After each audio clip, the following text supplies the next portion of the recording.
Bienvenidos al tercer capítulo de nuestro podcast, Perspectiva 2004. De contarme cuento con mis compañeros Humberto Barrera, Luis Gerardo Córdoba, César Emiliano, Arturo Domínguez, Melissa Llanas y su servidora Yesenia Jasso. El capítulo de hoy, hablemos del manejo de la pandemia en México. Contamos con la honorada presencia del doctor Ari Alejandro Martínez López, egresado de la Facultad de Medicina de la UANL, director del Centro de Idiomas y Asesorías CEPAP, catedrático del Centro de Investigación y Desarrollo de Educación Bilingüe, así como alumno egresado del Bachillerato Internacional del CIDE. Muchas gracias por aceptar nuestra invitación. El episodio contará de 3 secciones. En la primera hablaremos sobre las medidas tomadas por el gobierno frente a la pandemia. En la segunda hablaremos sobre lo que le espera a México después de esa pandemia. Y en la última hablaremos sobre mitos que hay respecto al COVID. Comencemos. Bueno, para empezar, le tenemos una pregunta. Bueno, al doctor Ari.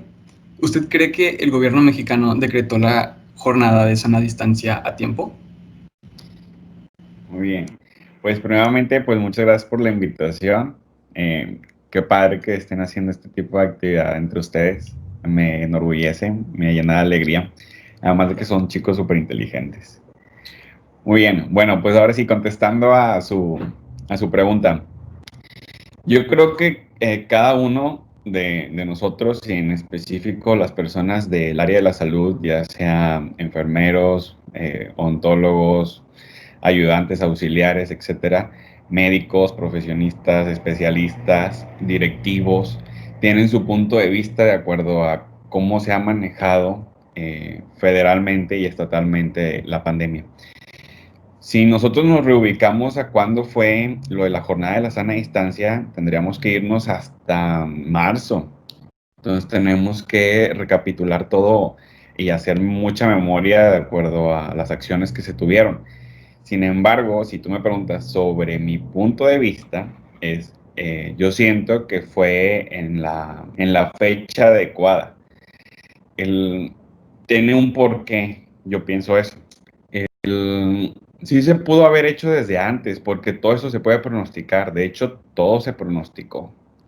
Tal vez no entre la sociedad, pero sí entre los directivos o las personas encargadas nacionalmente de enfocarse en esos aspectos, ¿no? Como es pandemias mundiales, etcétera, ¿no? O sea, obviamente alguien ya lo sabía. Desde diciembre estamos viendo los inicios, ¿no?, de la pandemia. Entonces, pues, lo veías en el otro lado del mundo y tú lo piensas como, bueno, si llega, pues todavía no llega y todavía no sabes si va a llegar, ¿ok? Y de hecho, se escuchaba entre algunos directivos de clínicas y hospitales aquí regionales que pues esto no nos iba a pegar a nosotros. Sin embargo, pues, en altos mandos, eso ya sabía. O sea, si estaba pegando a España, si estaba pegando a otras partes del mundo, te iba a pegar a ti también. Entonces, el, la acción de la jornada de sana distancia no fue la primera, digamos, que se mandó a realizar. Esa, digamos, que fue la más formal o la que se publicó, en donde todos le pusimos más atención. ¿Pero por qué le pusimos más atención? También por el eslogan, ¿no?, de Susana Distancia. El personaje de Susana Distancia es clave, y más en nuestra sociedad, y más en México, ¿no? A partir de ahí, memes a más no poder. Eso es muy evidente. Por eso mismo ustedes empiezan con ese tipo de pregunta, porque es la que más reconocen, y la reconocen por el eslogan, ¿no? Entonces, pero desde antes, o sea, el conocimiento acerca del coronavirus ya se estaba haciendo, las noticias ya estaban, el trabajo ante ese problema ya se estaba haciendo. El, el reconocer como la primera acción del gobierno la jornada de sana distancia,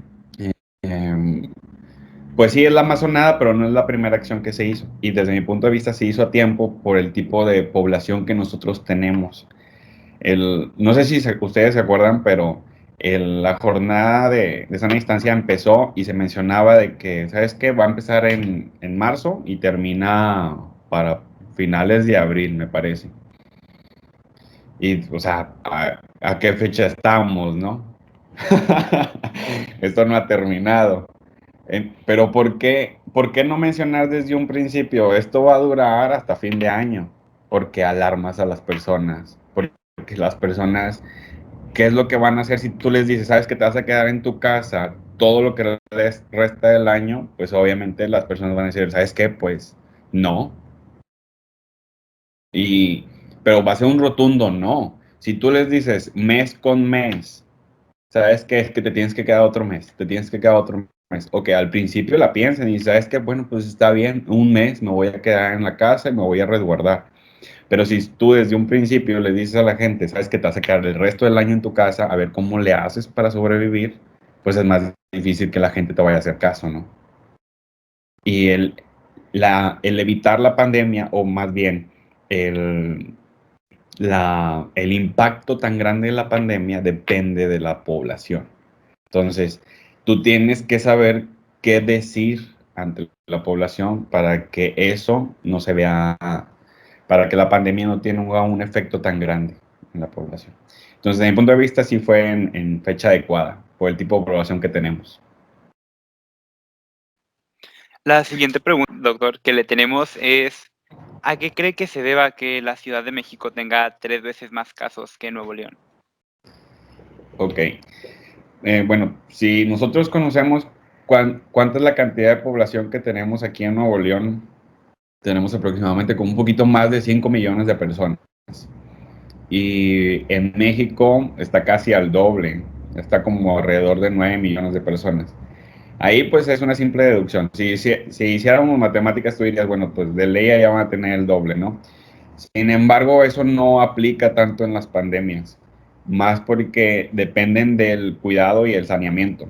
Entonces, si estás hablando de regiones completamente, pues, opuestas en ubicación, ¿no? O sea, ellos están en el centro, nosotros estamos en el norte.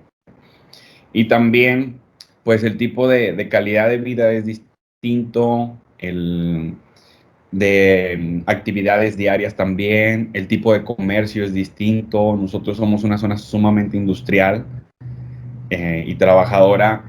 Allá no digo que no sean trabajadores, también tienen muchísimo trabajo, pero también hay mucho trabajo en calle, ¿no? Entonces, se puede justificar de diferentes maneras. No sé si la pregunta va más a que aquí a lo mejor se están falseando datos o que se están ocultando casos o que allá se están expresando de más o que haya eh, más irresponsabilidad social allá que aquí. Pero pueden ser muchísimas cosas para responder esa pregunta. Sin embargo, sí, pues es algo muy evidente, ¿no? O sea, si abarcáramos simplemente o empezáramos desde el número de población, pues ahí sabemos que allá tienen el doble que nosotros, ¿sí? Y ya después empezaríamos abarcando otros factores, ¿no? Como ya lo que mencioné.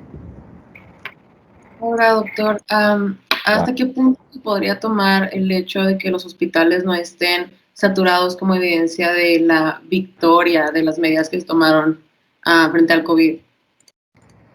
Miren, por ejemplo, yo actualmente trabajo en el Instituto Mexicano del Seguro Social, en el IMSS. Estuve en un hospital regional aquí en Guadalupe y sí yo noté el incremento exponencial de casos porque pues estaba en la zona de urgencias, entonces todo lo que llegaba al hospital lo tenía que ver yo. El, entre que distintas cuestiones, ¿no? Diabéticos, hipertensos, obesos, adultos mayores, desde también chavitos igual que ustedes, o jóvenes, adultos, jóvenes, etcétera, ¿no? El, al principio, pues sí llegaban exponencial y llegaba una gran cantidad. O sea, la guardia que nosotros teníamos estaba la mente muy dura, digamos, en trabajo, ¿no? Sin embargo, también se notó cuando los casos fueron bajando, ¿no?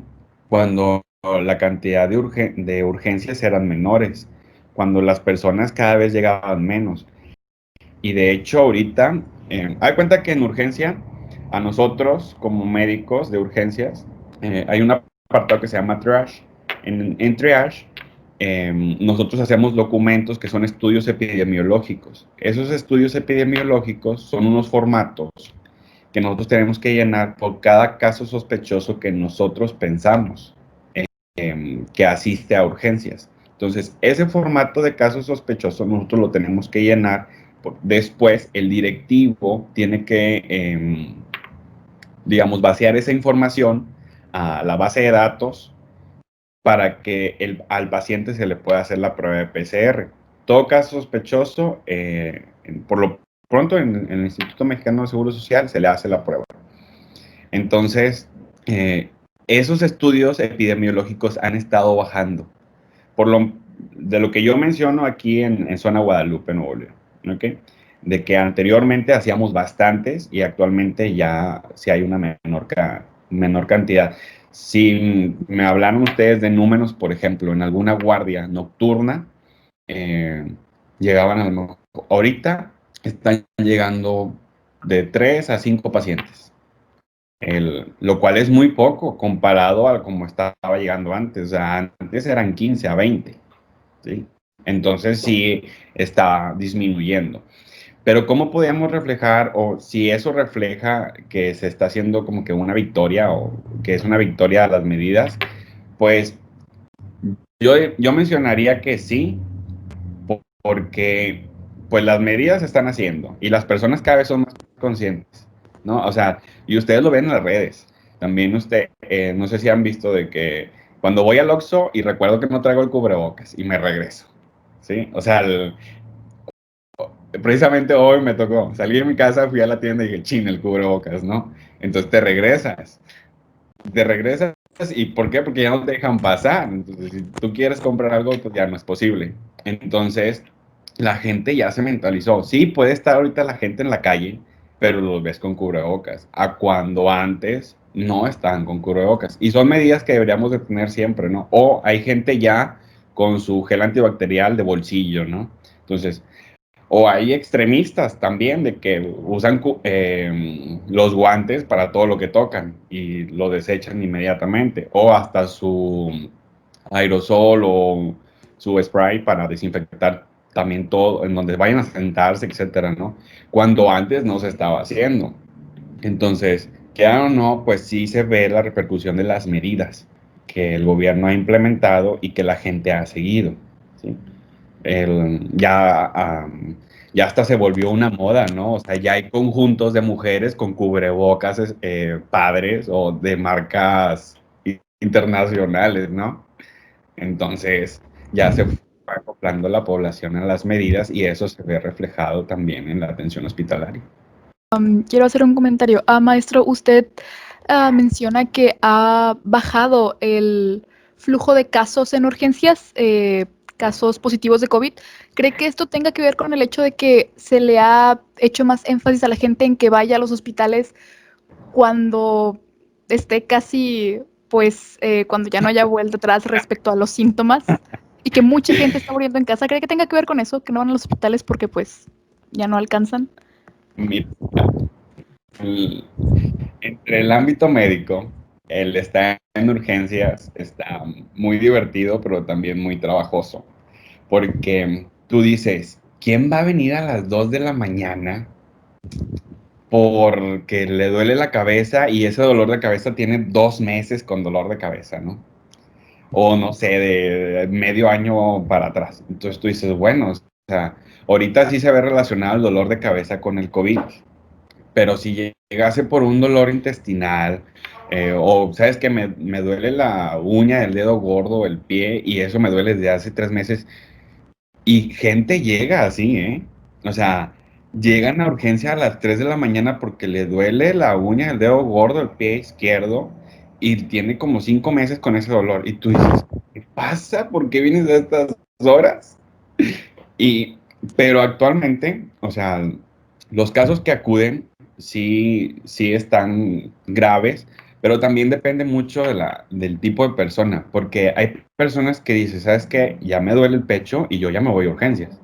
Mientras que hay personas también muy tercas que pueden tener fiebre, todos los síntomas, y se quedan en casa. O sea, las indicaciones ahorita actuales, y yo te digo porque yo también los veo a los pacientes, yo los consulto, es, tienes tantos criterios, tú acudes conmigo. Ahora, por ejemplo, en el Instituto Mexicano de Seguro Social están las unidades médicas familiares, es decir, a donde tú vas a consultar normalmente. Yo estoy en el área COVID, es decir, todo paciente que piensa que tenga algún problema respiratorio tiene que acudir primero conmigo antes de irse al hospital, ¿sí? Entonces, primero acude conmigo. Si yo pienso que es un caso sospechoso, ahí mismo en la unidad médico familiar se hace la prueba, pero no se hace el mismo día, se hace el día siguiente, porque pues todo conlleva papelería y trámites, ¿no? Entonces, al día siguiente se le hace la prueba y al día siguiente se le da el resultado. Sin embargo, si va conmigo y yo veo que tiene criterios, digamos, de hospitalización, porque da cuenta que todo tiene, en medicina todo tiene criterios y evaluación. Así como cuando ustedes hacen un documento, un trabajo, hay una rúbrica, ¿sí? Bueno, en medicina es igual. Si tú cumples con ciertas cosas, te vas al hospital. Si tú cumples con ciertas cosas, te vas para tu casa. Si tú cumples con ciertas cosas, no te hago la prueba. Si tú cumples con ciertas cosas, sí te voy a hacer la prueba, ¿sí? Entonces, por ejemplo, todo esto ha ido cambiando desde el principio de la pandemia. De lo que ahorita les puedo decir actualmente es que si el paciente acude conmigo y me dice, tengo dolor de cabeza, o tengo fiebre, o tengo tos, y además de eso, bueno, dificultad respiratoria, que es disnea, que le falta el aire. Además de eso, cualquiera de esos que les menciono, que me diga uno de esos, y además que me diga, ¿sabes qué? Tengo diarrea y ya no vuelo. Eso es prueba. O me duele el pecho y ya no me sabe la comida. Eso es también caso sospechoso, ¿sí? También no sé, escalofríos, también se considera como otro criterio, ¿no? Entonces, ahorita simplemente, bueno, lo que les trato de decir es que ahorita es más probable que se les haga la prueba a todos porque los criterios han bajado, ¿sí? Antes tenías que cumplir con ciertas cosas hasta el de que viajaste fuera del país y ahora ya no se pregunta esto. O sea, ahorita ya no importa si viajaste o no viajaste. Ahorita me dices si tienes dolor de cabeza. Me dices, ¿sabes qué? Si tengo mucho dolor de cabeza, traigo tos y estoy con náuseas y vómito. Eso es posible COVID. Entonces te hago la prueba. Y no me dijiste que te faltó el aire, no me dijiste que te dolió el pecho, no me dijiste que traes diarrea, no me dijiste otras cosas, pero con esas tres cosas ya, porque son criterios, ¿no? Pero por ejemplo, si ahorita una persona, un paciente me dice, me falta el aire, yo lo reviso y su saturación de oxígeno es menor de 93, yo le digo, ¿sabes qué? Vete al hospital. Y sí me ha tocado, por ejemplo, un adulto mayor que no tenía factores de riesgo, es decir, que no tenía hipertensión, que no tenía diabetes, pero sí tenía arriba de 65 años y le estaba faltando el aire y tenía 88 de saturación de oxígeno. Eso es hospital directo, o sea, ni pierdas tiempo conmigo. O sea, yo te hago la nota médica y la referencia médica y te vas de inmediato al hospital COVID, ¿sí? Porque ahí te van a dar ya el suplemento de oxígeno y las medidas adecuadas, más hacerte la radiografía, más hacerte una tomografía, más darte medicamento de una vez, empezarte a tratar y valorarte si te hospitalizas o no, o te vas a casa, si mejoras. Pero sí, en hospitales, que también he estado en hospital, el paciente no respira por su cuenta, no sale del hospital. Obviamente, si el paciente pide su alta voluntaria, se puede ir, ¿verdad? Pero tiene que firmar. Pero no es aconsejable por el médico. El médico le dijo, sabes que quédate porque no estás saturando tú por tu cuenta. Si tú me dices que estás saturando por tu cuenta, bueno, más bien, si nosotros como médicos identificamos que su saturación está correcta, o sea, 94 para arriba, lo damos de alta. Y lo damos de alta con medicamento para que quede en casa. Pero también si nosotros vemos en la radiografía que está horrenda su radiografía en los pulmones y su tomografía no se diga, y aún así está saturando bien, digamos que 93, 94, pero sus estudios dicen lo contrario. Le tomamos unos gases arteriales, que los gases arteriales es sacar sangre de la arteria y mandar a hacer estudio para saber cuánto pH tiene, ¿no? Y cuánto saturación de oxígeno dentro de esa sangre tiene. Entonces, si eso me sale en unos valores que tienes que ingresar en la computadora, hacer unos cálculos menores y graves, pues obviamente el paciente no se va. ¿sí? Y se hospitaliza. Pero hay ocasiones en donde todos esos estudios salen bien. Es decir, que la radiografía no se ve tan mal, que la tomografía no se evidenció nada, que su saturación de oxígeno está bien y sus laboratorios generales salieron bien. Te vas para tu casa. Puede que sí lo tengas, por eso te resguardas, aislamiento en casa, ¿sí? Pero con las medidas adecuadas y con el tratamiento que te dé el médico. Creo que respondí, a lo mejor abarqué muchas cosas. Pero es que está bien padre el tema. Sí, está muy bien que nos comente más de eso, ¿no? Para estar más informados. Ahora, pues volviendo como a un punto de vista sobre la pandemia un poco más nacional y pues tomando en cuenta que la gente hoy en día pues ya se encuentra como muy desesperada por todo el tiempo que lleva encerrada y toda la incertidumbre que hay acerca de si este problema se va a solucionar pronto. Em, Surge aquí la duda de, ¿el gobierno nos está realmente dando las cifras correctas de que ya se vaya a acabar esta pandemia o en realidad están ocultando datos? Es algo que yo siento que mucha gente se ha preguntado actualmente y me gustaría saber su opinión profesional al respecto.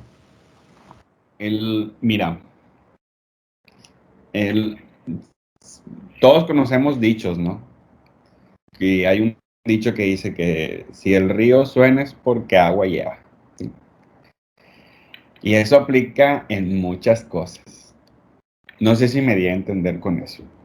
El, Sin embargo, o sea, uno no puede decir, ¿sabes qué? Las cifras están correctas o incorrectas porque, como les menciono, todos son papeles, todo es papelería. Por ejemplo, eh, se supone que tanto en estatal como nacional se evidencian cuántos casos fueron incrementando diariamente, ¿sí? Sin embargo, realmente los casos no van así, van desfasados, porque uno como médico sabe que si un paciente llega el día de hoy como caso sospechoso, la prueba se le va, por ejemplo, les voy a hacer un ejemplo. Si el paciente llega ahorita o sea, a las 4 de la tarde, se le va a hacer la prueba hasta las 8 de la noche.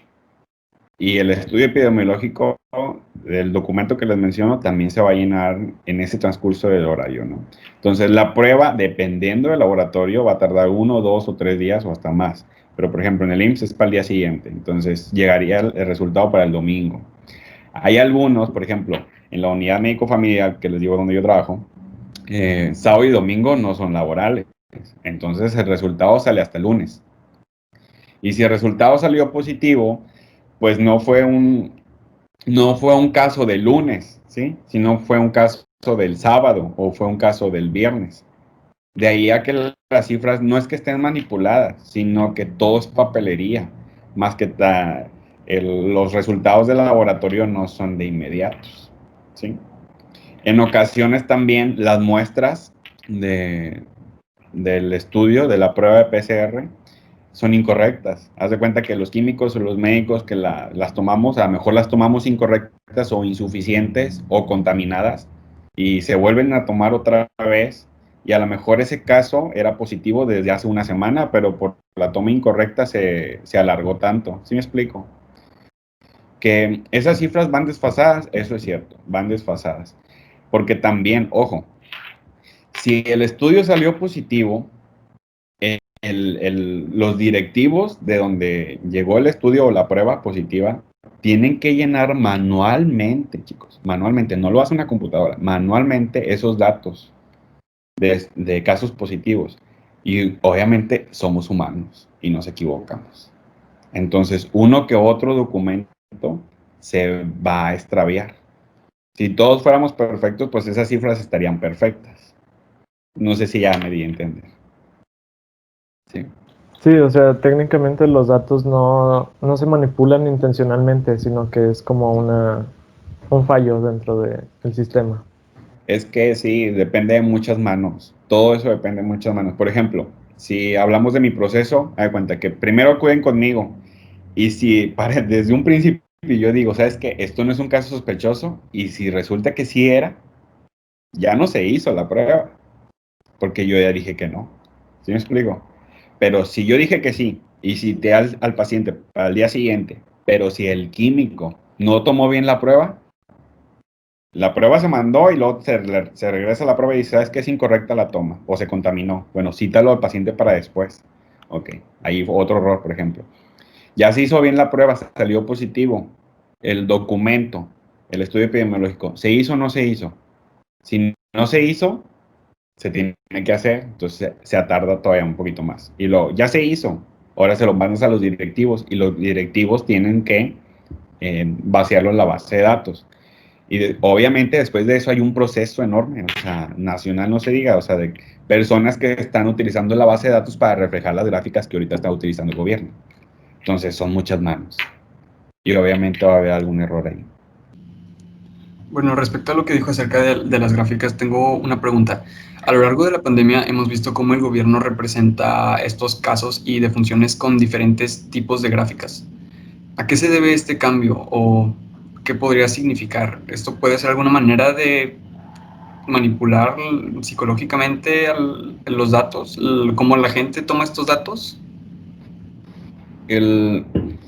Yo creo que se refieren a que al principio y en gran parte de la pandemia se estaban utilizando datos y números muy claros, en donde decían cuántos hombres, cuántas mujeres, cuántos casos probables, cuántos casos confirmados, cuántas muertes confirmadas, números totales, ¿no? Y que actualmente se están utilizando gráficas un poco más simples de leer para la población. Toda esa información está en la página de gobierno. O sea, si nosotros queremos ingresar, vamos a seguir teniendo la información que antes se nos estaba dando en las gráficas. Pero actualmente, que en las mañaneras, por ejemplo, de AMLO, se utilicen otro tipo de gráficas, pues no, entre que sí y no, viene a ser un impacto psicológico en las personas, ¿no? O sea, son unas gráficas más agradables para visualizar y comprender. Eso es mejor. Sin embargo, si tú quieres profundizar en el tema, también tienes las fuentes y la manera de profundizarlo. O sea, si tú quieres volver a las gráficas anteriores y a los datos anteriores, si tú te metes a la página de gobierno, ahí lo vas a tener, ¿sí? O sea, sí está. El detalle es que las gráficas actuales se ven de esta manera porque pues igual nos ubicamos a la población, ¿no? O sea, la población también de ver el mismo tipo, formato de gráfica, pues ya no le presta atención, ¿sabes? Y también, quieran o no, o sea, si lo pensamos un poquito más para allá, si, por ejemplo, eso fue noticia. O sea, varios periódicos vieron como noticia el que, sabes que cambiaron las gráficas, los formatos de gráficas, y no serán que están falseando los datos. Quieras o no, estás avivando todavía el tema del coronavirus en las personas.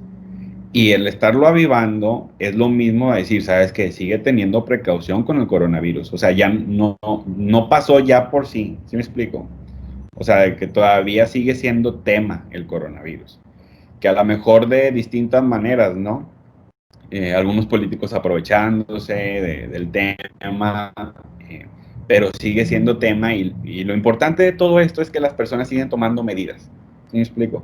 A lo mejor sí los datos pueden estar falseados o a lo mejor pueden estar retardados en tiempo y forma, pero el caso es que es real y está y hay que tomar medidas.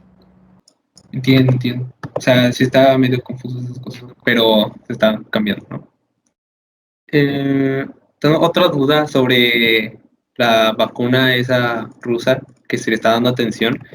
Entonces, sí, se le está dando mucha atención. Entonces, hace pocas semanas se dio a conocer que se distribuiría en México cerca de 32 millones de dosis. Entonces, quería saber qué opina sobre esto o qué cree que serán las consecuencias, cómo afectará esto a mí.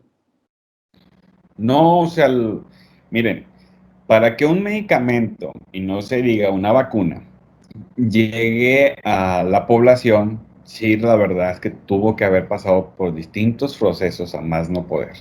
Entonces, todos esos procesos muy rigurosos, quiere decir que pues tiene una gran funcionalidad. Sin embargo, ahorita viene cuando tú haces un estudio, tú tienes que buscar la sensibilidad y la especificidad. Esas dos cosas, chicos, te dicen, ok, mira, de esta vacuna, ¿cuál es la... bueno, en el caso de las pruebas de PCR, ahí, por ejemplo, aplica lo que les acabo de mencionar, la especificidad y la sensibilidad. ¿Cuántos sí te van a salir positivos y cuántos te van a salir negativos? ¿Sí? O cuál es la probabilidad de que esa prueba sí te vaya a dar positivo los casos que realmente son positivos, o te van a dar negativos los casos que realmente son negativos. En el caso de las vacunas, obviamente, lo que te van a inyectar va a depender del cuerpo de cada quien. Entonces va a haber reacciones y va a haber efectos adversos también. ¿Sí? Eso es de ley. De hecho, creo que ya han estado aplicándose las vacunas, ¿no? He visto que algunos amigos míos médicos ya empezaron a aplicarse la vacuna. Y de hecho, pues ya salió también la noticia, ¿no? Del primer mexicano que se vacunó con el COVID. Mi opinión es que, pues, es un virus, es como la influenza. La influenza tiene una vacuna anual. Esto va a tener una vacuna anual, estoy casi seguro. ¿Sí? Entonces, como tomamos la vacuna de la influenza, vamos a venir tomando la vacuna del COVID. ¿Sí? Es como algo de que ya te aplicaste la vacuna, sí, ya me la puse. Así va a llegar en algún momento en nuestro día a día, vaya. Maestro, también el hecho de que tengo entendido que México va a comprar 32 millones aproximadamente de dosis de la vacuna para una población de 128 millones de personas. Entonces, ¿esto no afectará la eficacia de la vacuna o la inmunidad que se busca lograr? Bueno, es que miren, no sé si vieron, pero hay casos de una reactivación o a lo mejor una reinfección del COVID en personas, ¿sí? De hecho, ahorita igual hablamos sobre ese punto, ¿verdad? Pero buscar inmunidad sería lo ideal. Sin embargo, apenas también estamos conociendo al virus. No sabemos si lo vamos a lograr o a lo mejor ya se logró. Sin embargo, en hablar de números de cantidades de vacunas, o sea, es decir, 32 millones cuando somos arriba de 100,000, pues tú dices, ¿sabes qué? Bueno, pues vamos a aprovechar las vacunas en una mejor distribución. Em, Sí podemos decir que vamos a tener suficientes vacunas o suficiente medicamento de todo, pero eso sería en un mundo ideal, ¿sí? Entonces, aquí si empezamos a decir, tenemos suficientes paracetamol para todos, pues tampoco es cierto, ¿no? O sea, tenemos suficientes vacunas. O sea, ahorita es el tema, ¿no? El decir, no hay vacunas suficientes para todos, pero realmente todos la ocupamos. Ok, no, pues sí, todos la ocupamos, pero ¿qué es lo que urge ahorita? ¿Qué es lo que urge? Bueno, las personas con factores de riesgo, eh, los adultos mayores, todos los que tienen hipertensión, diabetes y obesidad. Obviamente una persona sana va a decir, pero ¿por qué a mí no me la das? Y bueno, aunque se escuche algo rudo, ¿no? Y al obeso sí se la das, cuando él pues estuvo comiendo, ¿no? O sea, él que no se cuidó. Sin embargo, pues la obesidad no solamente es de uno. En ocasiones también uno puede tener hipotiroidismo y se provoca la obesidad, y pues eso ya viene de inmunológicamente, ¿no? Entonces, pues, digamos, ahorita uno como médico, y no se diga en nivel nacional, todos los secretarios de salud, etcétera, tienen que ver para las personas vulnerables. También, pues, ¿quién más son vulnerables? Todos los médicos, todo personal de salud. O sea, todos los que tenemos contacto con pacientes COVID, pues obviamente, o sea, no es lo mismo a ustedes que están en su casa a yo que estoy viendo 15 pacientes diarios, ¿no? De casos sospechosos. Entonces, pues, ¿quién ocupa la vacuna? ¿Ustedes o yo? Y yo, pues yo, ¿verdad? Pero ustedes van a decir, pues yo también la quiero. Pero ¿quién es más probable que se contagie? Entonces, pues hay que prevenir, ¿no? Entonces, sí va a hacer mucho ruido la vacuna, ya lo está haciendo, ya lo estamos viendo, pero pues tenemos que hacer maravillas con lo que se tiene. Lo ideal, sí, todos vacunados, pero pues lo ideal en algún otro momento, ¿verdad? Como lo de la influenza. O sea, hay suficientes vacunas. Va a llegar a un punto, fíjate, igual que la influenza. Estoy casi seguro. Porque ahorita yo en el estudio epidemiológico les pregunto a los chicos, a todos los que vayan, ¿y te pusiste la vacuna de la influenza? Sí, no. Muchos es un no, ¿eh? Va a llegar un punto en donde el siguiente año, oye, ¿te aplicaste la vacuna del coronavirus? No. Estoy casi seguro que va a pasar así. La gente y la población es así. Que también hay muchas justificaciones. No, es que la primera vez me dio mucho dolor de cabeza, mucha fiebre, me tumbó, estuve en cama. Bueno, no, pues sí, no. Pero, sin embargo, la vacuna va cambiando porque el virus va mutando. Entonces, pues se supone que la vacuna año con año debe hacerte efectos diferentes en caso de, ¿verdad? Pero bueno, sí va a haber mucho ruido de acuerdo a la vacuna. Bueno, maestro, y ahora aprovechando que estamos hablando de la vacuna, ¿hacia dónde cree usted que se dirige el país hacia 2021, hacia los siguientes próximos 3 años con esto de la introducción de la vacuna, con la recesión económica, con todo esto que está provocando el coronavirus, pero más enfocado a términos, claro, que de salud? ¿A dónde cree usted que se dirige el país? Te soy sincero, ahorita veo un panorama triste porque realmente pues muchas personas han fallecido. Mamás de amigos han fallecido y mamás de amigos médicos, amigos míos médicos han fallecido. Mucho personal de salud conocido ha fallecido. Eh, en este tipo de aspectos sí te digo de que, wow, sí impactó mucho en la sociedad, en cómo vemos la enfermedad, ¿no? Ahorita ya se han tomado otras medidas como, vieron lo de las etiquetas, bueno, obviamente, ¿verdad? Ya compran cualquier artículo y tienen las etiquetas de exceso de sodio, exceso de calorías, todo eso, ¿no? Entonces, esas etiquetas debieron de haberse puesto desde hace mucho. Sin embargo, pues también hay cuestiones económicas dentro de todo eso. Y atrás de todo eso hay cuestiones económicas. O sea, ¿por qué le vas a poner a la coca una etiqueta negra que te diga que es peligrosa? O sea, si batallaron para ponerlos a los cigarros y ahora para todo tipo de alimento, ¿no? Entonces, obviamente, ahorita la persona le duda un poco más a decir, o por ejemplo, ahorita muchísimos memes también, ¿no? De las galletas sanísimos, que tú dices, no tienen nada de sano. Cuando ya ves realmente eso, obviamente te abre tu visión de acuerdo a cosas que tú pensabas y gente que sabe, ¿no? O sea, que dicen, no, personas super fit, que se cuidan demasiado, etcétera, ¿no? Y de repente fue que exceso de calorías. Wow, exceso de sodio. Entonces, ese tipo de cosas que hacen, que han venido después de la pandemia, sí tienen una gran repercusión de lo que viene ahorita, a lo que viene el siguiente año y a lo que viene después. O sea, ya se dio a conocer de que si tú tienes obesidad, hipertensión, diabetes, de ley, alguna otra enfermedad crónica, estás más predispuesto a una enfermedad y te vas a morir. O sea, si no te cuidas, te vas a morir.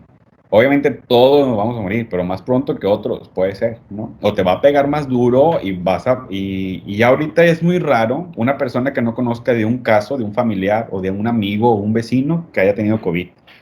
Y entonces ya se mentalizan y dicen, ¿sabes qué? Yo no quiero eso. Entonces, y no sé si se han fijado, pero también antes sí había personas saliendo a la calle haciendo ejercicio, pero ahorita hay más. A lo mejor porque están haciendo home office, a lo mejor porque tienen más tiempo, o a lo mejor porque les cayó el 20 y decir, ¿sabes qué? Quiero estar mejor en salud, ¿sí? Entonces, pues puede haber muchas versiones. Sin embargo, yo le veo o sea, sí el panorama actual es muy triste. Sin embargo, se han tomado medidas que han ido cambiando la mente de las personas y eso va a venir con repercusiones positivas para los siguientes años. Porque también, si profundizamos en cuestiones económicas, en el sector salud, el Estado, y no se diga el país, invierte muchísimos millones en cuestiones de salud. O sea, muchísimo dinero en pacientes diabéticos, cuando se puede destinar ese dinero para otras cosas, ¿no? Entonces, si tú dices, ¿sabes qué? Si somos el primer lugar en obesidad infantil, Y en obesidad en adultos, pues ya nos cayó el 20, sabes que hay que hacer ejercicio, ¿no? O hay que tener mayor cuidado. eh, o el típico meme también de que ves a la señora con los pies todos necróticos, es decir, todos negros, o ya casi de amputarse, y con la coca a un lado, ¿no? Entonces, y la señora diciendo, es que no me está funcionando el medicamento del seguro. Pues es que tiene la coca a un lado, ¿no? O sea, y tiene diabetes. Entonces, las etiquetas vienen a ser un factor muy importante. Todos los anuncios, todo lo que ha pasado va a venir a ser un- una aportación positiva en la salud. Así lo veo yo. Maestro, ¿cree que si estas medidas de etiquetado se hubieran implementado desde antes, la incidencia ahorita de muertos con comorbilidad de obesidad o diabetes sería menor o mucho menor? Eh, si es de lo que yo pensara, te diría que sí. Sin embargo, fíjate que si te vas a los datos de consumo de cigarros, bajó muy poco. Cuando empezaban a poner las imágenes de la rata en la cajetilla de cigarro, de los pulmones todos negros, de una figura de muerte, tú dices, obviamente la gente se va a asustar. No, la gente iba y como que lo seguía comprando, ¿no? Porque bueno, también muchos de las personas dicen, sabes que es que lo necesito, o sabes que es que tuve un día muy pesado y lo ocupo. Pero sí llegó a ser también, o sea, o el típico feto, ¿no? O sea, si abarcamos un tema ya fuerte, un feto ahí en la cajetilla, tú dices, y todavía lo sigues comprando. Es cuestión mental. O sea, si la gente dice, ¿sabes qué? Y toma la decisión de dejar de fumar, lo va a hacer. Y si necesita apoyo, lo puede buscar y lo va a encontrar. Y si va a tener otro tipo de medio en de decir, ¿sabes qué? Voy a dejar el cigarro utilizando primero parches o después utilizando otro tipo de cosas, ¿no? Para ir poco a poco bajando la necesidad que yo tengo al cigarro, porque pues también es otro tipo de cosa, ¿no? El, eso va a ser lo mismo con las personas, o sea, con relación a los alimentos con mucho azúcar o con su cuidado personal con la hipertensión u otras cosas, ¿no? O sea, va a haber gente que va a decir, ¿sabes qué? Yo necesito de la coca si no me da dolor de cabeza. Y eso es súper común, súper común. Necesito mi coca del día. Y la va a seguir tomando, aun y cuando la coca esté etiquetada, aun y cuando la coca ya sabe todo lo que pasa, ¿no? Depende mucho de cada una de las personas. Bueno, doctor, yo quería hacer un comentario respecto a las diferencias que he visto del etiquetado pasado con el etiquetado de ahora. Es que, bueno, yo noté que anteriormente las etiquetas te mostraban información, te mostraban porcentajes de qué era lo que estás consumiendo. Cuando estas etiquetas nuevas solamente te dicen, no puedes comer esto, tiene mucha azúcar, tiene muchas grasas saturadas.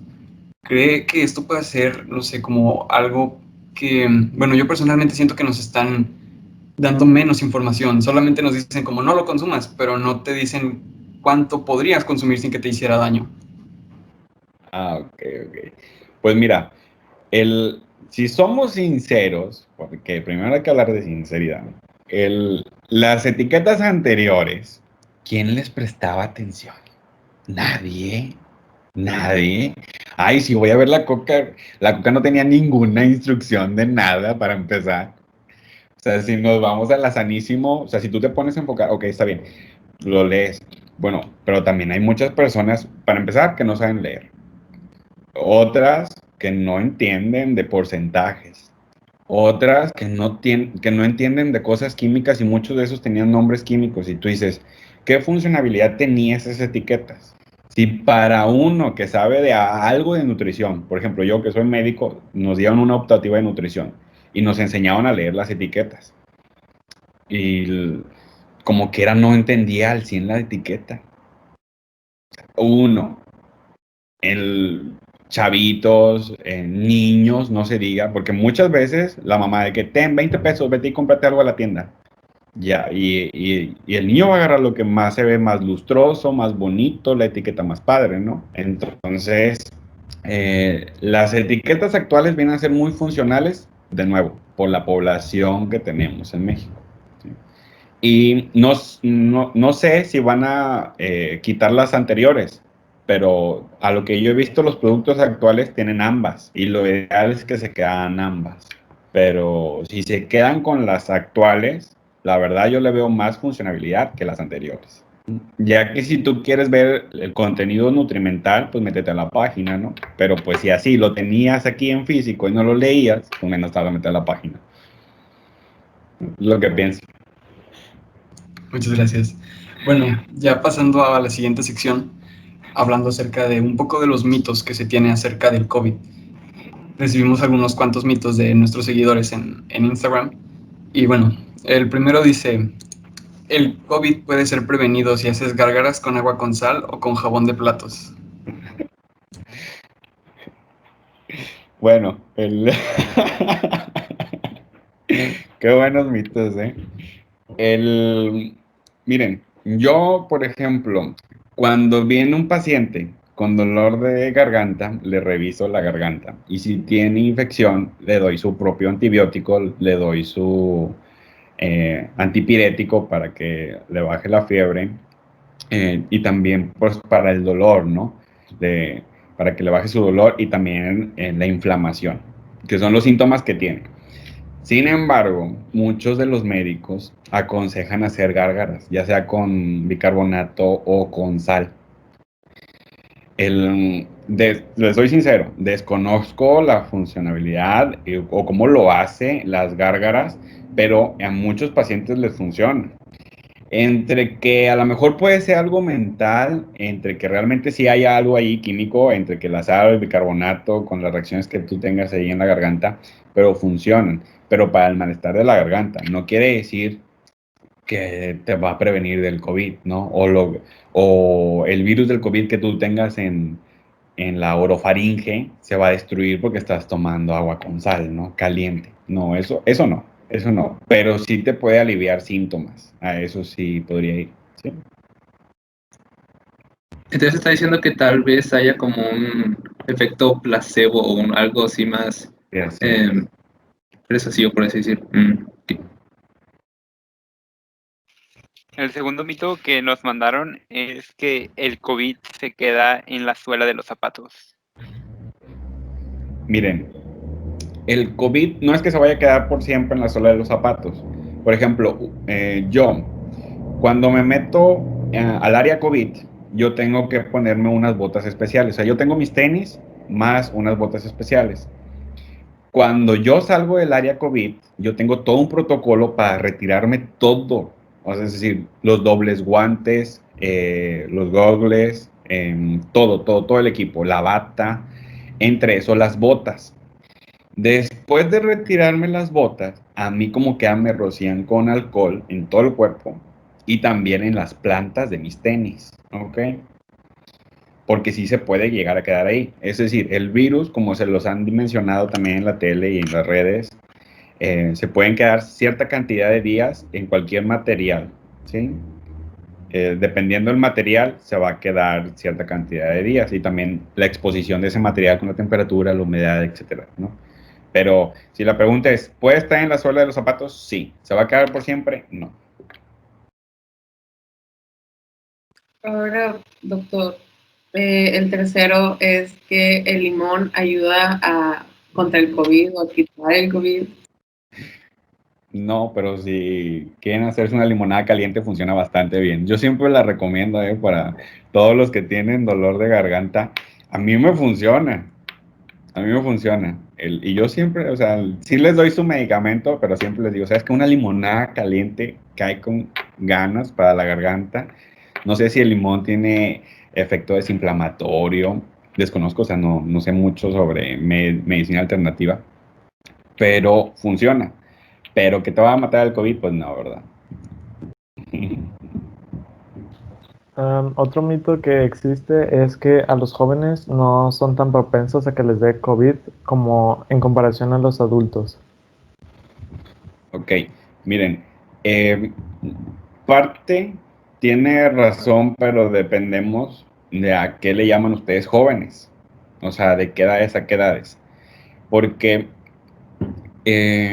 haz cuenta que el COVID va a llegar a nuestros pulmones y se va a quedar en células epiteliales, ¿sí?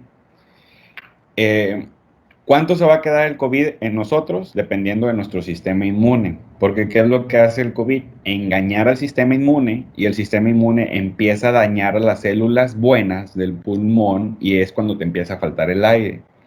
Pero depende de cómo esté tu sistema inmune. Si tu sistema inmune, haz de cuenta, si tú eres una paciente diabética, hipertensa, con obesidad, alguna otra enfermedad crónica, VIH, etcétera, tu sistema inmune está deficiente. Entonces, si tu sistema inmune está deficiente y viene el COVID y viene y te dice, y te tapa los ojos, mata, pues ¿cuándo va a matar al virus, no? Entonces, pues puede llegar a que eso tarde más tiempo que a las personas sanas. Normalmente ahorita, pues las personas más afectadas son los adultos mayores, ¿pero por qué? Porque ya tienen diabetes con 20 años de evolución, hipertensión con 30 años de evolución, es decir, 30 años con la enfermedad, 30 años tratándose con enalapril, captopril, con diferentes medicamentos, con insulina, metformina, etcétera, ¿no? Mientras que al joven, no sé, de 15 años, 18 años, para empezar, no tiene la enfermedad. Entonces, pues, tu sistema inmune está íntegro. Entonces, es distinto, ¿no? O sea, ¿es más fácil que te pegue a ti, adulto mayor? Sí. Ahora, también el joven de 15 años, ¿qué está haciendo? Está en su casa. Y el adulto de 40 años, pues, está trabajando, conviviendo con otras personas. Pues, obviamente te va a pegar, mientras que el joven está en su casa, ¿sí? O sea, son muchos factores. Pero si abarcamos todos esos factores, podríamos decir que es afirmativo, ¿no? O sea, que al adulto le va a pegar más que al joven. Sin embargo, también hay jóvenes, por ejemplo, con artritis juvenil, y esa es una enfermedad autoinmune en donde tu sistema inmune pues está fallando.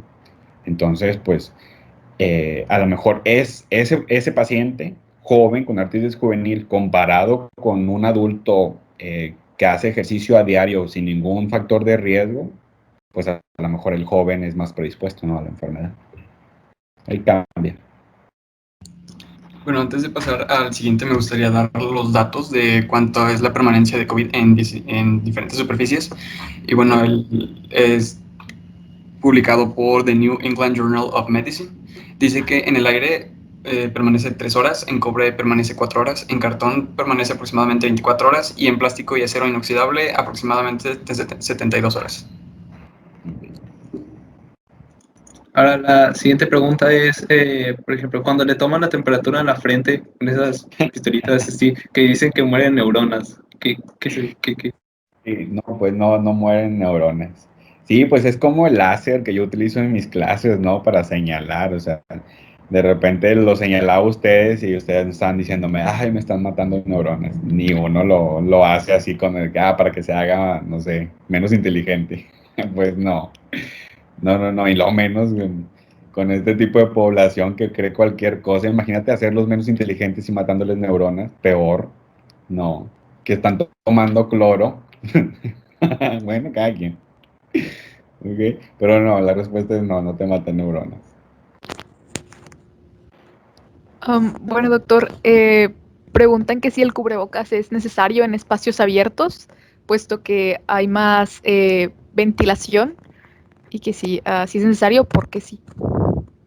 Sí, el cubrebocas es necesario porque hay muchas personas tercas que dicen, ¿sabes qué? Si tengo tos, y todavía lo vemos, miren, por ejemplo, precisamente ayer, yo estaba en mi unidad médico-familiar y el guardia de seguridad no deja pasar a nadie que no tenga el cubrebocas. De repente llega una señora adulto mayor, de como 75 años, sin cubrebocas, y pasa, le dice cosas al guardia, el guardia le dice, no, tiene que salirse. La señora se metió porque se quería meter y se metió sin cubrebocas, ¿no? O sea, hay personas tercas. Al último se fue regañada por el doctor, la señora obviamente, y ya con cubrebocas puesto, y el guardia todavía le dice, pero póngaselo bien, ¿no?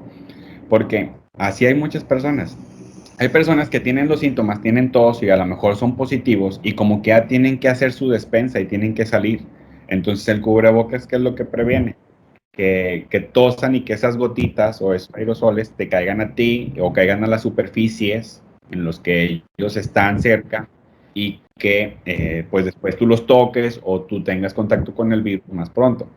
Si tú no tuvieras ningún síntoma, o por ejemplo, no les ha tocado que van con sus papás y van conduciendo y de repente el tránsito los para y dicen, ¿sabes qué? Ponte el cubrebocas.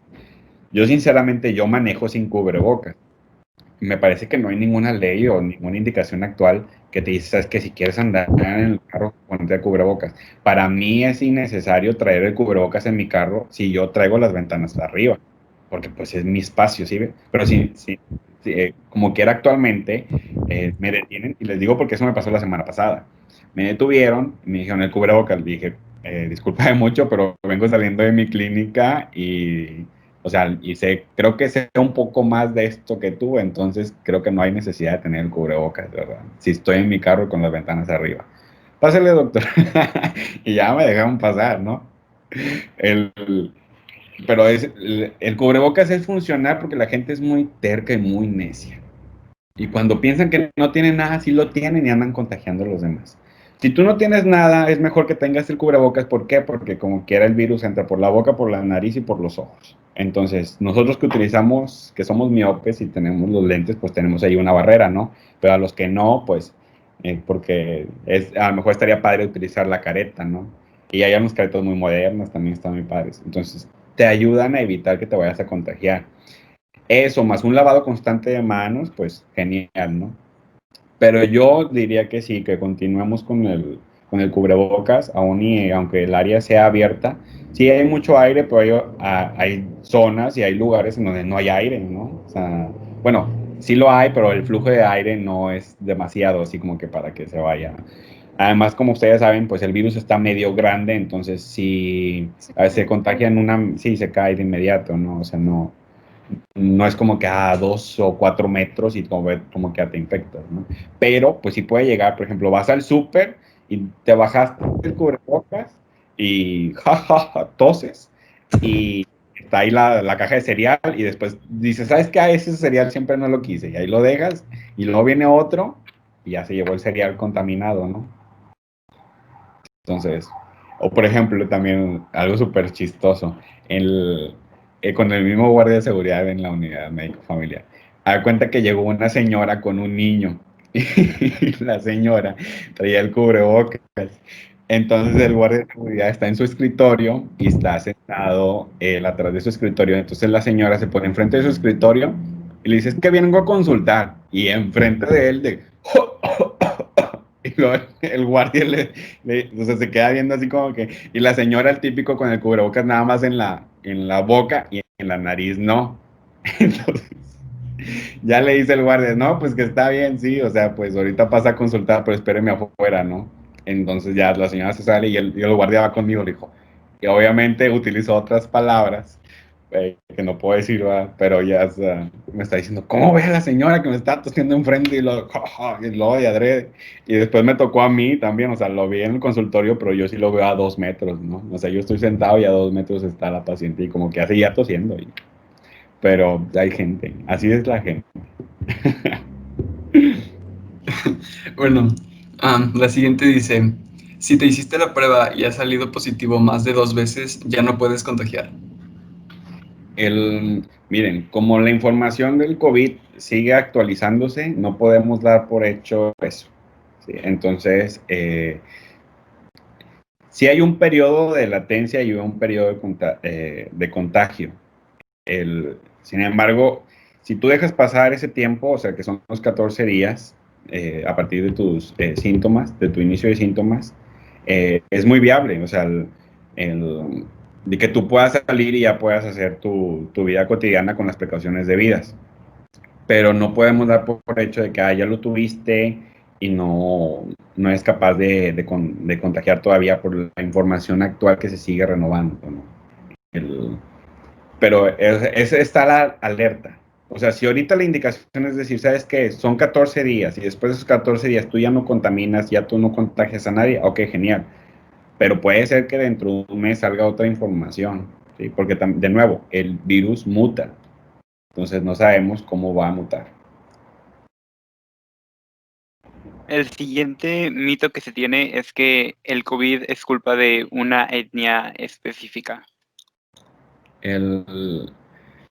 Pues hay muchos mitos de cómo se produjo, ¿no? O sea, yo sinceramente cuando inició, yo pensaba en que era, tú dices, es que es una estrategia de Estados Unidos para debilitar a la otra nación y yo sinceramente es lo que yo pensaba, ¿no? O sea, para que todo el mundo vea de forma negativa a lo que puede ser la superpotencia y pues iniciara ya el brote, ¿no? Eso es lo que yo consideraba. El, a lo mejor puede ser cierto, a lo mejor no, a lo mejor los mismos chinos hicieron eso, quién sabe, ¿no? O sea, hay muchas versiones. Pero que algo salió mal, pues sí, algo salió mal, o que algo brotó. La naturaleza también es muy grandiosa, muy bella y sorprende, ¿no? De repente hay cosas que desconocemos y ups, salió a la vista. Igual, de hecho, mencionaban que ya había alertas por un posible brote pandémico de algún coronavirus, artículos que hablan de ello desde 2009, 2011 y que las medidas se debieron de haber tomado desde antes. Entonces, em, eso apoya la tesis de que el virus realmente no fue como fabricado en un laboratorio. No sé qué opina usted de eso, de los artículos. Ah, es que mira, esos artículos hablan de otro tipo de coronavirus. Te das de cuenta que el coronavirus es una familia de virus. Ujú. Es de ahí a que el COVID-19 sea un virus dentro de una familia. Entonces, esos artículos sí son de otro tipo de enfermedad, pero hablando de la misma familia de virus. ¿Sí? Pero no hablan precisamente de este tipo de virus que tenemos actualmente que está desarrollando la pandemia. ¿Sí? Y lo que sí podíamos hablar es decir que cuando se empezaban a dar los primeros brotes, que no se alarmó tanta a las personas, que sí se llegó a informar a la OMS y la OMS empezó a poner alerta. De nuevo, chicos, o sea, todos somos humanos. Entonces, como te puede llegar una alerta de 3 4 brotes y tú piensas, sabes que pues es a lo mejor una variante de algo, pero tan leve, pero de repente en una semana, en una quincena ya se propagó tanto y no le tomaste la seriedad suficiente, pues es un error humano. A lo mejor también pudo haber sido eso, ¿no? O sea, que, que fueron finales de noviembre, ¿no? Cuando se reportaron los casos fueron principios de diciembre, me parece. Y ya cuando se empezó a hacer las noticias fue finales de diciembre, cuando empezaron, estamos celebrando Año Nuevo nosotros acá como si nada, y ya entró 2020, sorpréndeme, y wow, ¿no? Ahora, con respecto a la inmunidad de rebaño, surgen muchas dudas de si es un mito, una realidad, y si se recomendaría aplicarlo en México. Es una realidad, sí, no es un mito. La inmunidad de rebaño se utiliza. De hecho, me parece que Gran Bretaña la está utilizando como para la contingencia, ¿no? Sin embargo, por este tipo, ha habido noticias de, por ejemplo, de personas que se han reinfectado, pero todavía no se están seguros si se reinfectaron o fue un repunte de la enfermedad. Es decir, si nosotros sabemos cuál es la vida de un virus, es decir, el virus entra al cuerpo y el virus necesita de una célula para sobrevivir, ¿verdad? Hasta ahí estamos bien. Entonces, tú das el medicamento para que el virus se muera y tú continuar como si nada. Sin embargo, nada te asegura que dejaste un remanente, ¿sí? O sea, que algo de virus quedó dentro. A lo mejor tú ya te sentiste súper bien. Lo mismo que les digo, ¿no? De los 14 días. A lo mejor tú ya no contagias ni nada, pero a lo mejor todavía tienes algo. Y a lo mejor eso se vuelve a reproducir y hay un repunte de la enfermedad y vuelves a dar positivo a la prueba. ¿Ok? Entonces, eso, el pensar, por ejemplo, la inmunidad de rebaño, es decir, ¿sabes qué? Pues todos, que a todos les dé, que todos se junten y que todos van a quedar inmunes, ¿no? Todavía con el COVID eso no es un hecho, ¿sí? Por ejemplo, si hablamos de la vacuna del sarampión, Si la primera vacuna que te den, o sea, tú ya quedaste inmune. Sin embargo, no aplica para todas las enfermedades. Hay otras enfermedades que necesitas 3 o 4 vacunas. O, por ejemplo, en la vacuna de la influenza, o sea, pues sí, es anual, o sea, te protege por un año, no quedaste inmune del todo, ¿no? Entonces también depende de eso y depende de nuestro propio sistema inmune, ¿sí? Porque pues de persona a persona varía.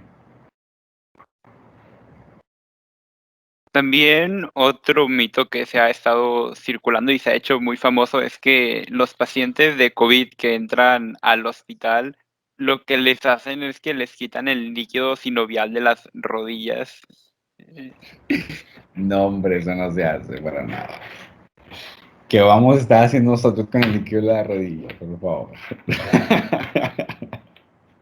No, hombre, o sea, para empezar, el paciente que entra al hospital, bueno, eso es lo que veo en los pacientes, con los pacientes que yo trato, ¿no? O sea, a lo mejor en otra clínica, en otro país, o a lo mejor en este país, en otro estado, quién sabe, no sé, ¿verdad? O sea, pasan muchas cosas y la gente es muy loca y muy extrema en todos lados, ¿no? O sea, puede que sí esté pasando, pero por lo pronto donde yo estoy, no. O sea, el tiempo se te va de inmediato con estar con visualizar los signos vitales del paciente, visualizar cómo ha ido su evolución con el medicamento que le has dado, quitarle o ponerle otro medicamento y si poco a poco va mejorando, ponerle otras estrategias para que mejore, ¿no? O sea, de que empiece a caminar, que empiece a hacer movimientos respiratorios, empezarle a quitar el oxígeno, ver cómo reacciona con ciertas cosas. No es lo mismo tener oxígeno con puntillas o tener oxígeno con mascarilla, ¿sí? Tampoco es lo mismo estar intubado a no estar intubado. Entonces cambia completamente. Y al médico actual, ahorita, por ejemplo, en el IMSS se hacen grupos o equipos COVID. Entonces está un especialista que puede ser un geriatra, un neumólogo, y hay otros 3 médicos que pueden ser médicos generales. Entonces, para ese equipo de 4, a veces hay equipos de 3, se reparten como unos 15 pacientes. Y son los 15 pacientes que tú tienes que ver en tu turno, y tu turno es de 6 o 8 horas. Entonces, y de repente, si de esos 15 pacientes tienes 15 intubados, wow, te tardas un montón, ¿no? Y tienes que, además de todo eso, hacer papelería. Entonces no hay tiempo de estar quitando el líquido sinovial. Bueno, lo que pienso. Ok. Y otra pregunta es que, con otro mito, esta viene de WhatsApp. Hay una cadena de WhatsApp que dice que el COVID tiene un pH de 8.5, ¿no? Y que para eliminarlo tenemos que consumir alimentos alcalinos como el aguacate, con pH de 15.6 y piña con pH de 12.7. ¿Por qué? O sea, ¿por qué dicen esto? ¿Por qué? ¿Por qué dicen eso? Porque la gente es muy rara, la verdad. O sea, ¿por qué pensar que el pH va hasta 15?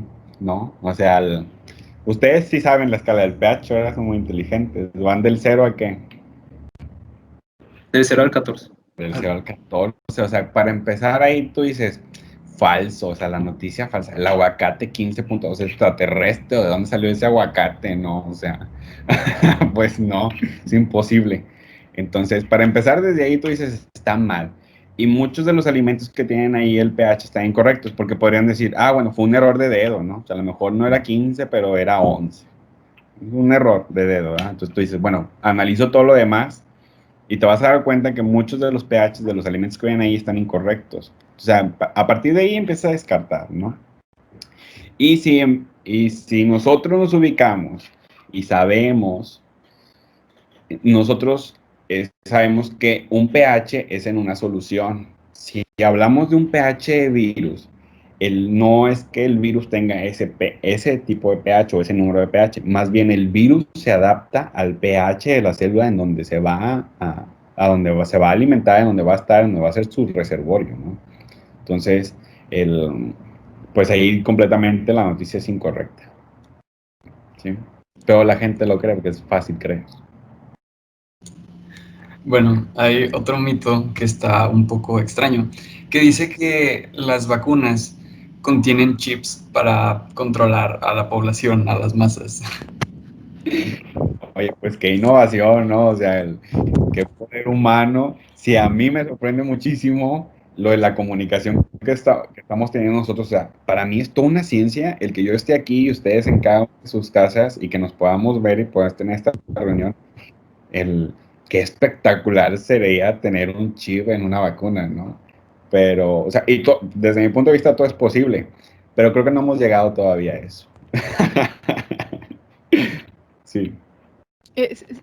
Sí, igual suena muy fantástico el hecho de poder poner chips en vacunas, pero creo que esta tesis, si la podríamos llamar así, se refuerza con el hecho de la empresa de Elon Musk, ahorita Neuralink. Son Sí. links que se ponen aquí atrás de la oreja y que controlan el cerebro y no sé qué cosa. Entonces, tal vez no meterlos en vacunas, pero creo que la gente puede llegar a pensar que al momento de que los vacunan, los meten a algún lado y les ponen el chip. Entonces, tal vez esto refuerce la idea de que las vacunas son malas. No, pues, bueno. Sí, sí. Es que pues por ejemplo, también ven muchas noticias, ¿no? O sea, y yo que en algún momento también quiero estudiar pediatría, hay muchos papás que se niegan a la vacunación y después te encuentras con casos muy graves de niños con problemas que se pudieron haber evitado con vacunas y tú dices, pues, o sea, no sé si es falta de información, si es necesidad o qué pasa, ¿no? O sea, porque hay cosas que ya están, o sea, hay cosas en el mundo que te tienes que adaptar, ¿no? A veces por una decisión desinformada afectas a otros y son los más vulnerables, ¿no? Pero, pues sí, el fantasear con chips en vacunas, pues sí, o sea, a lo mejor en algún punto podríamos tenerlo, ¿verdad? Pero yo creo que ahorita no, sería súper microscópico ese chip, no creo. O sea, ¿cómo? También otro mito que se tiene es que lo que pasa cuando un paciente entra al hospital no lo cura nada más, como que lo tienen ahí para que muera. Ay, no, hombre.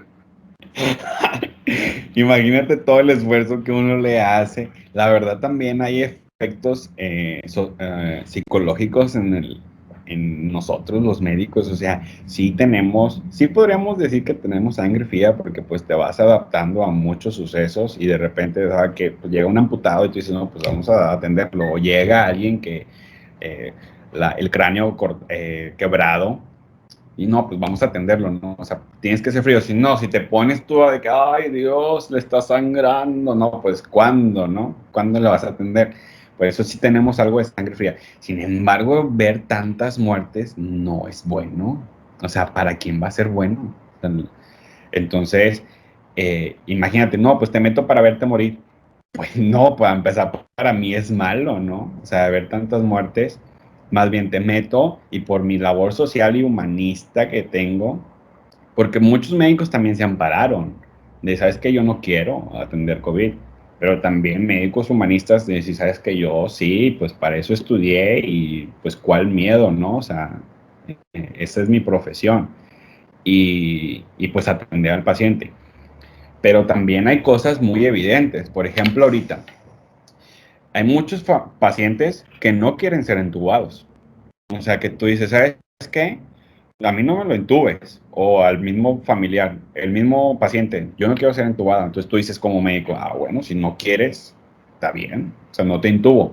Porque de hecho, actualmente, fíjense, nosotros como médicos corremos más riesgo de infectarnos cuando entubamos de hacer que el paciente viva o salga de eso.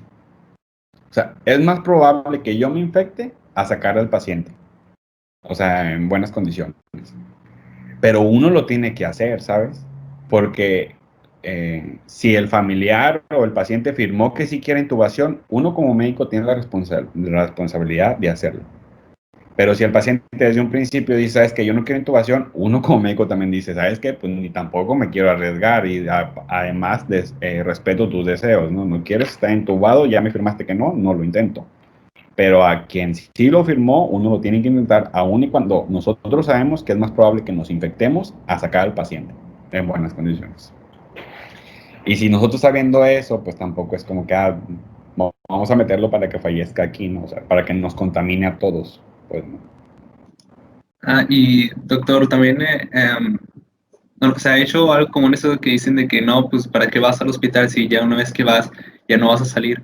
Entonces, ¿qué puedes decir sobre eso? Ay, perdón, pero es que cuando me dicen eso siempre me da mucha risa. Es que sí, en algunas ocasiones sí soy muy frío. Pues es que sí vas a salir, o sea, pero hay dos formas de salir del hospital, ¿verdad? Pero en, en este caso, no es un hecho que vas a salir siempre, o sea, fallecido o muerto, ¿no? O sea, se hace todo el esfuerzo. Además, no es lo mismo con todos los pacientes. A lo mejor un paciente viene saturando 60 y está súper grave y hay que entubarlo de forma inmediata, mientras que el otro paciente viene con 90 de saturación. Tú dices, no, pues le falta poquito oxígeno, vamos a darle el medicamento, vamos a ponerle oxígeno, vamos a dejarlo 3, 4 días, mejora y ya se va para su casa. Ahora, tampoco nosotros queremos tener ahí bastantes pacientes para encharcarnos y tener muchísimos que ver y hacer un chorro de notas médicas, pues no, y muchas llamadas telefónicas tampoco, porque tenemos que avisar a los familiares día con día de cómo van los pacientes. Entonces, pues obviamente no queremos ahí llenar las salas, pero tampoco es un hecho que te vayas a meter al hospital y vayas a fallecer. O sea, también hay muchos casos de recuperación, muchísimos casos de recuperación. ¿Sí? Pero también pues hay otro tipo de casos, ¿no? Que pues no se recuperan y fallecen. Y Bueno, y con esto sería todo de nuestra parte. Ya fueron todas las secciones. Y pues primero quiero agradecer a todas las personas que se dan el tiempo de escucharnos, a todas las personas aquí presentes, pero sobre todo queremos agradecer especialmente al doctor Ari por haberse dado el tiempo de acompañarnos en nuestro proyecto y de poder compartirnos todo su conocimiento acerca de cómo él se encuentra en la lucha contra el COVID para mejorar la salud de las personas del país. pues muchas gracias a ustedes, chicos. Y pues la verdad me la pasé muy padre platicando con ustedes. Y qué gusto verlos, saber que están bien, en buen estado, con salud. Y pues espero que sea todo un éxito esto, ¿no? Y pues que no les haya aburrido con tantas cosas que les conté. Creo que también ahí lo hice un poco amigable la plática. Sí, estuvo muy interesante, la verdad. Sí, me gustó. Muchas gracias. Sí, muchas gracias, profesor. Muchas gracias por contarnos su punto de vista acerca de la pandemia en México. Gracias. A ustedes.